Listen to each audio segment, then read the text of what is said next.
केम्पे गौड़ा एक, जिन्हें बेंगलुरु के संस्थापक के रूप में जाना जाता है, भारतीय इतिहास में एक महत्वपूर्ण व्यक्तित्व हैं। उनके द्वारा बेंगलुरु शहर की नींव रखी गई थी, जो आज कर्नाटक राज्य का एक प्रमुख शहर बन चुका है, जिसमें उनके जन्म, परिवार, शासन, बेंगलुरु शहर के विकास और उनकी विरासत को विस्तार से समझा जा सकता है। एक प्रारंभिक जीवन और परिवार। केम्पे गौड़ा एक का जन्म 1513 में बेंगलुरु क्षेत्र के एक गांव में हुआ था। वे वोक्कालिगा समुदाय से थे, जो कर्नाटक के प्रमुख राजपूत समुदायों में से एक था। उनका परिवार एक शक्तिशाली और समृद्ध सामंत था, जो विजयनगर साम्राज्य के अधीन अपनी भूमि का प्रबंधन करता था। केम्पे गौड़ा ने बचपन से ही सैन्य और प्रशासन में शिक्षा प्राप्त की थी। उनके पिता ने उन्हें लड़ाई की कला और प्रशासनिक कार्यों में प्रशिक्षित किया, ताकि वे भविष्य में क्षेत्र के एक प्रभावशाली शासक बन सके। इसके साथ ही केम्पे गौड़ा का पालन पोषण कड़ी मेहनत, साहस और नेतृत्व क्षमता से हुआ। 2. विजयनगर साम्राज्य के तहत प्रारंभिक भूमिका। केम्पे गौड़ा ने युवा अवस्था में ही विजयनगर साम्राज्य के अधीन प्रशासनिक जिम्मेदारियां निभाना शुरू कर दिया था।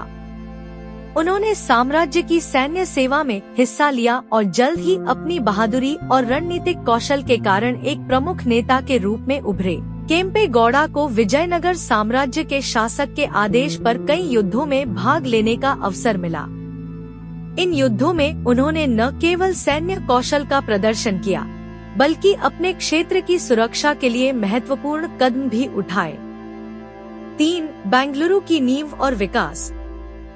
केम्पे गौड़ा को बेंगलुरु शहर के संस्थापक के रूप में याद किया जाता है।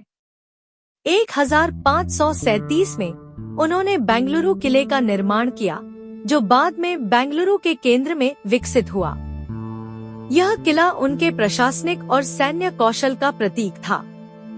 केम्पे गौड़ा ने बेंगलुरु किले के निर्माण के दौरान शहर की योजना भी बनाई थी। उन्होंने किले के चारों ओर सुरक्षा दीवारें बनाई और किले को एक प्रमुख सैन्य और प्रशासनिक केंद्र के रूप में स्थापित किया। केम्पे गौड़ा ने बेंगलुरु को एक समृद्ध और जीवंत शहर बनाने के लिए कई योजनाएं बनाई। उन्होंने यहाँ कृषि, वाणिज्य और अन्य व्यापारिक गतिविधियों को बढ़ावा दिया, जिससे बेंगलुरु जल्द ही एक महत्वपूर्ण व्यापारिक केंद्र बन गया। 4. प्रशासन और शासन के सिद्धांत। केम्पे गौड़ा के शासनकाल में प्रशासन को बहुत अधिक शक्ति दी गई थी। उन्होंने अपने राज्य के भीतर विभिन्न विभागों की स्थापना की और शांति व्यवस्था बनाए रखने के लिए कड़े नियम बनाए। केम्पे गौड़ा ने अपने क्षेत्र में कृषि और वाणिज्य के विकास के लिए कई सुधार किए। उन्होंने नदियों के जल को सही तरीके से उपयोग करने के लिए जल प्रबंधन व्यवस्था लागू की, जिससे कृषि उत्पादन में वृद्धि हुई। वे धार्मिक सहिष्णुता के समर्थक थे और विभिन्न धार्मिक समुदायों के बीच शांति बनाए रखने का प्रयास करते थे।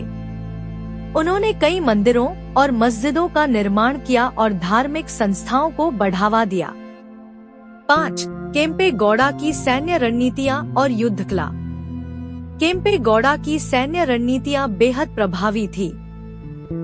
उन्होंने अपनी सेनाओं को विभाजन, युद्ध के समय में गुप्त रणनीतियों का पालन और सटीक युद्धकला में प्रशिक्षित किया। उनकी सेनाओं ने कई युद्धों में विजय प्राप्त की। हालांकि केम्पे गौड़ा के शासकीय क्षेत्र का मुख्य केंद्र बेंगलुरु था, लेकिन उन्होंने अपने आसपास के स्थानीय शासकों के साथ संघर्ष भी किए।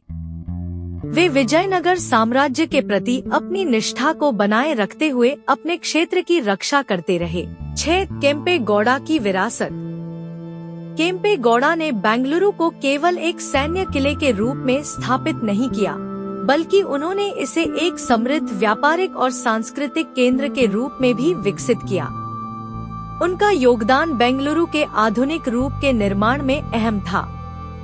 केम्पे गौड़ा के जीवन में कई मूल्य और सिद्धांत थे, जिनमें शासन की पारदर्शिता, न्याय और शांति को बढ़ावा देना शामिल था। उन्होंने अपने राज्य में लोगों के भले के लिए कई योजनाएं बनाई और कार्यों में निष्पक्षता रखी। उन्होंने बेंगलुरु में धार्मिक और सांस्कृतिक गतिविधियों को प्रोत्साहित किया। उनके द्वारा निर्मित मंदिर और सांस्कृतिक स्थलों ने बेंगलुरु को एक धार्मिक और सांस्कृतिक हब बना दिया। 7. केम्पे गौड़ा की मृत्यु और उसके बाद की स्थिति। केम्पे गौड़ा का निधन 1569 में हुआ। उनकी मृत्यु के बाद उनका राज्य उनके पुत्रों द्वारा संचालित किया गया। उनके बाद भी बेंगलुरु और कर्नाटक में उनका प्रभाव बना रहा। केम्पे गौड़ा के निधन के बाद उनके परिवार के सदस्य आपस में शासन के लिए संघर्ष करने लगे, लेकिन उनका मूल उद्देश्य बेंगलुरु का विकास और सुरक्षा अभी भी कायम था। 8. आज के बेंगलुरु में केम्पे गौड़ा की विरासत। आज के बेंगलुरु शहर में केम्पे गौड़ा की विरासत को कई तरह से सम्मानित किया गया है। उनके नाम पर कई सड़कों, पार्कों और स्मारकों का निर्माण किया गया है। बेंगलुरु अंतर्राष्ट्रीय हवाई अड्डे का नाम भी उनके नाम पर रखा गया है। केम्पे गौड़ा की धरोहर केवल सैन्य और राजनीतिक संदर्भ में नहीं, बल्कि सांस्कृतिक और सामाजिक संदर्भ में भी जीवित है। उनके द्वारा स्थापित धार्मिक और सांस्कृतिक स्थल आज भी महत्वपूर्ण धार्मिक स्थल माने जाते हैं। केम्पे गौड़ा आई का जीवन और कार्य भारतीय इतिहास में एक महत्वपूर्ण स्थान रखता है। उन्होंने बेंगलुरु के रूप में एक महान शहर की नींव रखी, जो आज एक प्रमुख महानगर बन चुका है। उनका योगदान सिर्फ सैन्य और प्रशासनिक दृष्टिकोण से नहीं, बल्कि सांस्कृतिक, धार्मिक और सामाजिक संदर्भ में भी महत्वपूर्ण है। उनकी विरासत आज भी बेंगलुरु और कर्नाटक राज्य में जीवित है और उन्हें भारतीय इतिहास में एक महान शासक और नेता के रूप में याद किया जाता है।